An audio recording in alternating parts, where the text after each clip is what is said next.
Hello students, welcome to Wi-Fi Studios and yes, once again welcome you all in the morning special session। वैसे तो आपका ये session Monday से लेके Saturday तक होता है, लेकिन हमने सोचा क्यों ना इस संडे को भी स्पेशल बनाया जाए इस संडे स्पेशल सेशन से। तो आज हम यहाँ संडे को डिस्कस करने वाले हैं लॉजिकल रीजनिंग का एक बहुत ही इंपॉर्टेंट पार्ट, जिसके लिए कहीं ना कहीं दिमाग की एफिशिएंसी, कंसंट्रेशन और आपका अपग्रेडेशन बहुत ज़रूरी होता है। अपग्रेडेशन इसीलिए क्योंकि जब हम बात करते हैं स्टेटमेंट एंड एजम्पशन की, तो इसमें आपकी 360 डिग्री थिंकिंग इन्वॉल्व होती है। अब ये 360 डिग्री थिंकिंग आपकी सोशल डेफिनेटली होनी चाहिए, क्योंकि अगर सामाजिक रूप से नहीं सोचोगे तो सारे के सारे आंसर्स गलत ही मार्क करके आओगे। अब ये टॉपिक किस किस एग्जामिनेशन के लिए जरूरी है, तो yes, this session is for all SSC examinations, लेकिन साइड बाय साइड आप इसको आरआरबीज के लिए, स्टेट लेवल एग्जामिनेशन के लिए, एनटीपीसी के लिए, क्योंकि अभी जो फिलहाल एनटीपीसी के फेजेस ऑफ एग्जामिनेशन देखे गए उसमें भी लॉजिकल रीजनिंग में अजम्पशंस के, कंक्लूजन्स के क्वेश्चन थे। तो ऐसे सारे के सारे टॉपिक्स हम लोग यहाँ पे आपके संडे स्पेशल सेशन में कंप्लीट किया करेंगे अब से, जब तक स्पेशल सेशंस हो सकते हैं तब तक।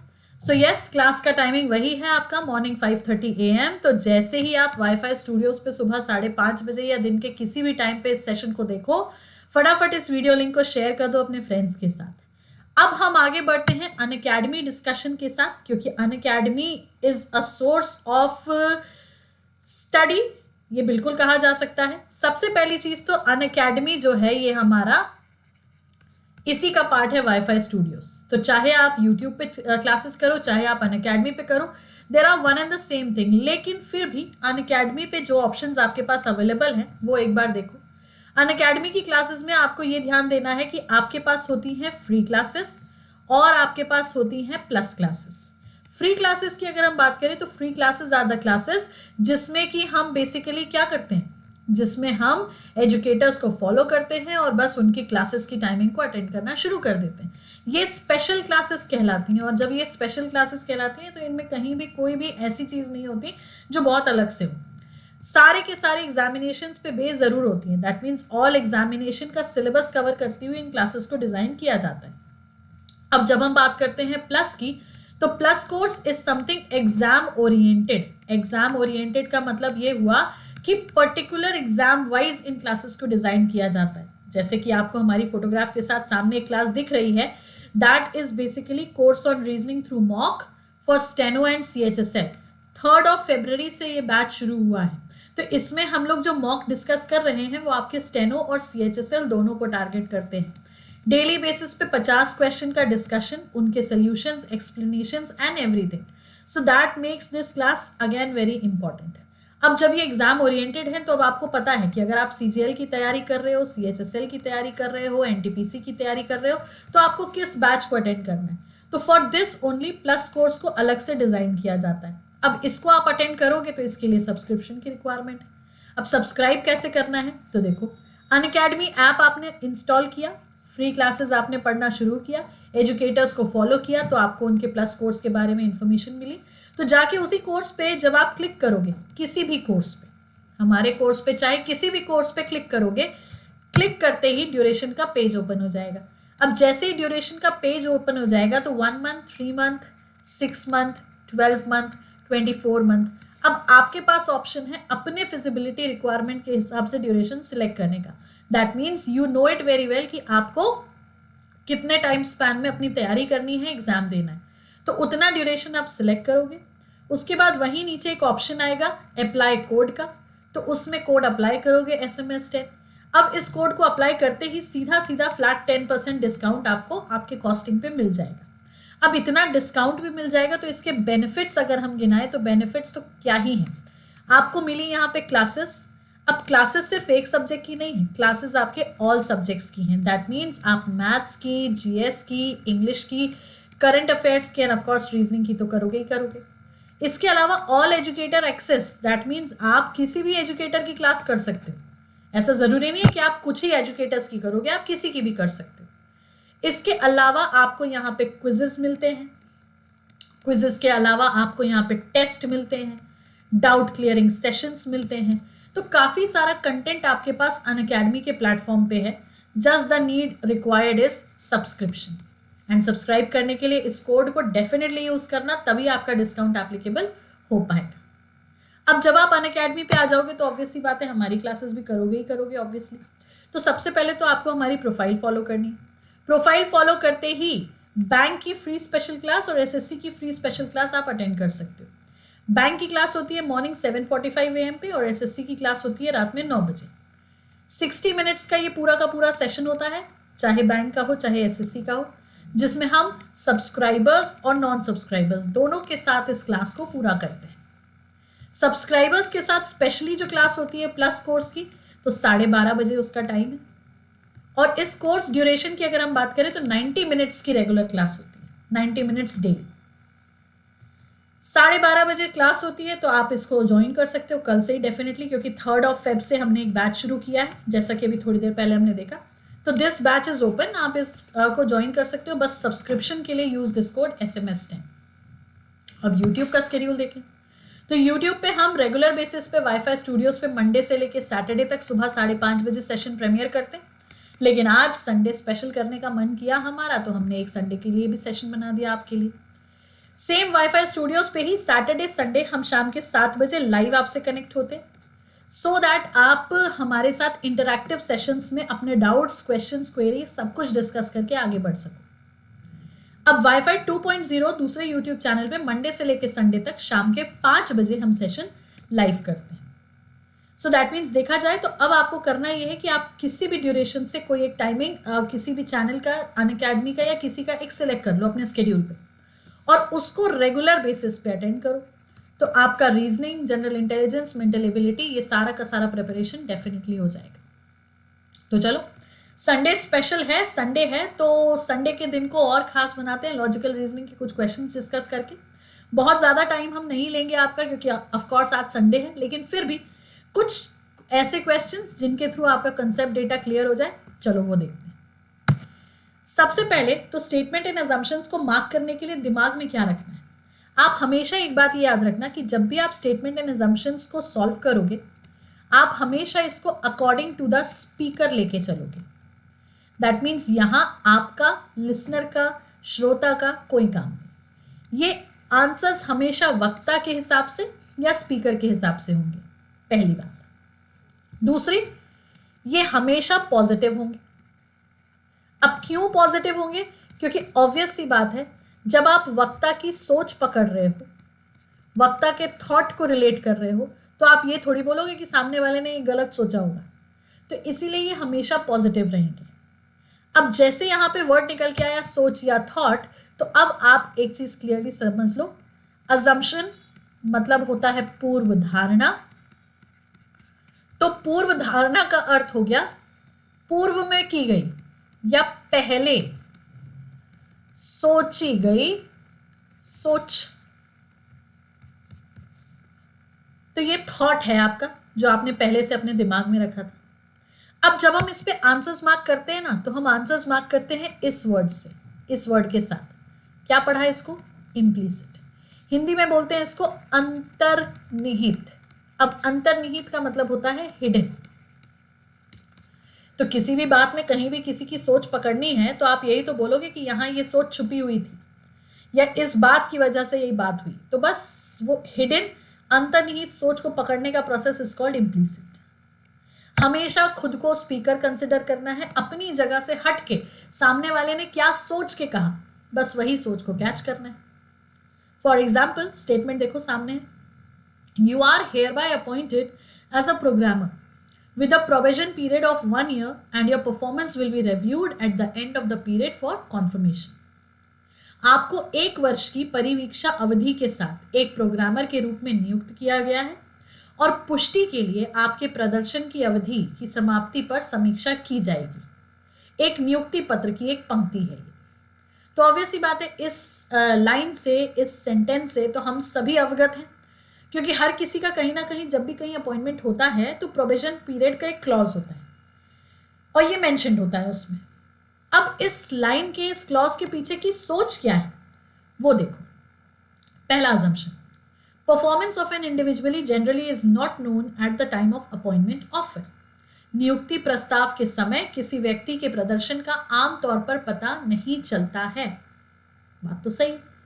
फॉर एग्जाम्पल, हमने आपको अपॉइंट किया तो हमें क्या पता आपकी वर्क एफिशिएंसी क्या है, या आपका कैलिबर कितना है, या आपकी परफॉर्मेंस स्किल कैसी है, आपका वर्क स्टाइल क्या है, हमें नहीं पता। तो कहीं ना कहीं हम हो भी सकता है, क्योंकि यार एक दिन में, एक घंटे में, 5 मिनट के इंटरव्यू में नहीं डिसाइड किया जा सकता कि आपका परफॉर्मेंस स्केल क्या हो सकता है। तो उसको एनालाइज चेक करने के लिए टाइम चाहिए। तो ये सोच सही। दूसरा, generally an individual tries to prove his worth in the provision period. आमतौर पर एक व्यक्ति परिवीक्षा अवधि में अपनी योग्यता साबित करने की कोशिश करता है। तो हाँ, ये बात भी सही, क्योंकि जब हमें पता है कि हम ट्रायल पे हैं, जब हमें पता है हम अडॉक पे हैं, जब हमें पता है हम प्रोविजन पे हैं, जब हमें पता है कि इस पूरे के पूरे पीरियड के बाद हमारी जॉब कंफर्म होगी, परमानेंट हो जाएंगे हम, हमें अच्छी खासी हाइक मिल सकती है, इंसेंटिव्स, पर्क, सब कुछ, तो हम अच्छा परफॉर्म करने की तो कोशिश करेंगे। तो इससे भी ऑर्गेनाइजेशन का फायदा डेफिनेटली। तो ऑर्गेनाइजेशन ये दोनों के दोनों बातें सोच के ही ऐसी कोई लाइन अपॉइंटमेंट लेटर में देता है। सो दैट इज वाई इस क्वेश्चन का आंसर, इस एग्जाम्पल का आंसर क्या हो जाएगा हमारा? Both 1 and 2 is implicit. दोनों के दोनों अंतर्निहित है। Got my point? चलो अगला देखें। It is desirable to put the child in school at the age of 5 or so। 5 वर्ष की आयु में बच्चे को स्कूल में रखना वांछनीय है।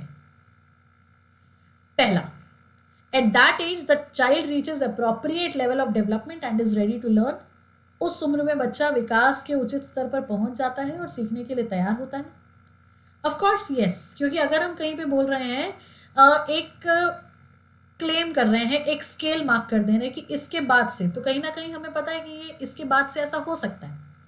फॉर एग्जाम्पल, हॉरर मूवीज में, या तो फिर जो हॉन्टेड हाउस होते हैं मॉल्स में या कहीं पे बनाए जाते हैं, तो उसमें लिखा होता है ना कि इतने साल के ऊपर के बच्चे ही आए, क्योंकि कहीं ना कहीं उतने साल के बच्चे के ऊपर XYZ ईयर जो भी है वो बियर कर सकते हैं, वो उतना डर संभाल सकते हैं। अब छोटे बच्चे को डरा दोगे अचानक से, तो वो ऑब्वियस सी बात है, वो तो इतना डर जाएगा कि वो तो आजीवन डरता ही रहेगा, लाइफ लॉन्ग। तो इसीलिए कहीं ना कहीं एज बैरियर लगाया जाता है, और इसी को कहीं ना कहीं हम हर जगह देखते हैं किसी भी काम को करने के लिए। टीनेजर्स नॉट अलाउड, या उसमें भी 25 साल के ऊपर वाले। अब आप अपनी ही बात ले लो, 21 साल वाले ही जॉब के लिए अप्लाई करेंगे, जो ग्रेजुएट्स हैं वही अप्लाई करेंगे। तो क्योंकि कहीं ना कहीं यार 10 साल के बच्चे से हम थोड़ी उम्मीद करेंगे कि वो SSCs में, स्टेट लेवल में, या UPSI क्लियर करे, या गुजरात पुलिस क्लियर करे, और फिर वो या बैंक में क्लर्क बन के बैठ जाए ना। इसीलिए तो एज बाउंड किया जाता है। तो बस ये सोच बिल्कुल सही है कि उस एज में, उस आयु में, 5 साल की आयु में अगर बच्चे को स्कूल में डालना वांछनीय है या डिजायरेबल है, तो दैट मीन्स कहीं ना कहीं वो उस एज तक तैयार हो जाएगा टू ग्रैब एवरीथिंग। तो पहली सोच तो डेफिनेटली इम्प्लीसिट है। अब दूसरा, the schools do not admit children after 6 years of age. School 6 साल की उम्र के बाद बच्चों को स्वीकार नहीं करते। तो ये तो इररिलेवेंट है यार, ये तो कोई बात ही नहीं है। 6 साल के बाद कोई बच्चे का एडमिशन नहीं होता, इसलिए 5 साल में डाल दो ना, सेंस ही नहीं है। सो दैट इज वाई हमारा बनेगा सिर्फ only 1 is implicit, option number 1। Clear? अगला एग्जाम्पल देखिए। In order to bring punctuality in our office, we must provide conveyance allowance to our employees in charge of a company, tells personnel manager। हमारे कार्यालय में समय की पाबंदी लाने के लिए हमें अपने कर्मचारियों को एक रेगुलर भत्ता, या ये बोला जाए कि हमें एक कन्वेंस अलाउंस उनको देना होगा। तो एक कंपनी का प्रभारी कार्मिक प्रबंधक को बताता है। अब इसके पीछे की सोच क्या है? पहला, convince allowance will not help in bringing punctuality. नियमितता भत्ता समय की पाबंदी लाने में मदद नहीं करेगा। तो यार नेगेटिव हो गया ना, और हमने शुरुआत में एक पॉइंट क्लियर किया था कि अजम्पशंस हमेशा पॉजिटिव ही रहेंगे। सो दैट मीन्स ये पहला वाला तो हमें डिस्कार्ड करना ही पड़ेगा। अब दूसरा, discipline and reward should always go hand in hand. अनुशासन और इनाम हमेशा हाथों हाथ जाने चाहिए। तो यस, अगर हम डिसिप्लिन हैं तो हमें रिवॉर्ड मिले, हमें उसके लिए अप्रिसिएशन मिले। Schools is the best example, क्योंकि स्कूल्स में भी तो ये चीज़ होती है। जब स्कूल की बात करते हैं तो वहाँ पे अटेंडेंस अवार्ड क्यों रखा जाता है? साल भर बच्चे की मेहनत को अप्रिशिएट करने के लिए ही ना। तो बस डिसिप्लिन और रिवॉर्ड साथ साथ होने चाहिए। तो दैट मीन्स सेकेंड वाली सोच पॉजिटिव भी है, एज पर द स्टेटमेंट भी है। तो इसका आंसर हो जाएगा ओनली टू इज इम्प्लीसिट। चलो नेक्स्ट देखो, unemployment allowance should be given to all unemployed Indian youth above 18 years of age. 18 वर्ष से अधिक आयु के सभी बेरोजगार भारतीय युवाओं को बेरोजगारी भत्ता दिया जाना चाहिए। अब इस बात को सुन के लगेगा तो हाँ हाँ हाँ हाँ दिया जाना चाहिए, लेकिन इसके पीछे की सोच क्या है? There are unemployed youth in India who needs monetary support। अरे भारत में बेरोजगार युवा हैं जिन्हें मौद्रिक सहायता की आवश्यकता है। सेंसलेस। आपको पैसे की जरूरत है इसीलिए हम आपको पैसा दें ना। यहां ये कहती ना सरकार, हमारे पास जॉब्स नहीं है, हम आपको वैकेंसीज नहीं दे सकते, हम आपको अर्निंग सोर्स नहीं दे सकते, तो अब हमारा दायित्व बनता है या अब हमारा फर्ज बनता है, now this is our duty कि अब हम आपको अर्निंग दें। तब कहीं ना कहीं हम वैलिडेट करते। पर ये बोल के कि उनको मॉनेटरी सपोर्ट चाहिए इसीलिए उनको पैसा देंगे, गलत है।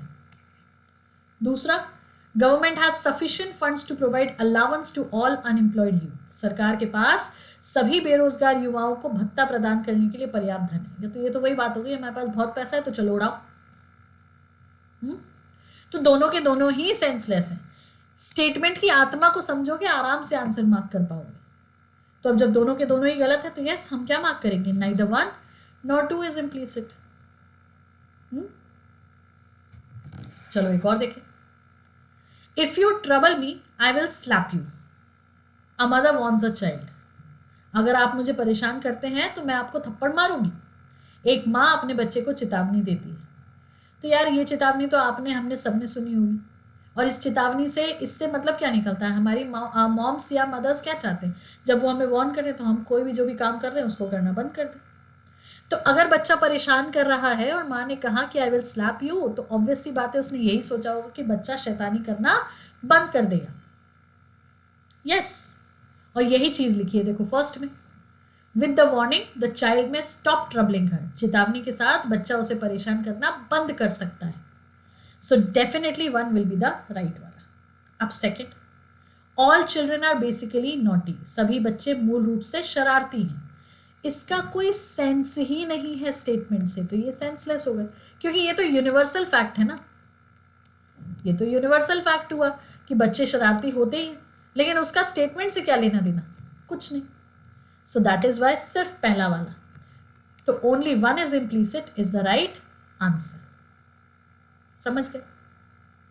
तो with these questions I definitely like to say कि आपको ये संडे स्पेशल सेशन पसंद आया हो, और संडे स्पेशल सेशन पसंद आने पर आप हर संडे अब ऐसे कुछ ना कुछ हमारी तरफ से पाएं।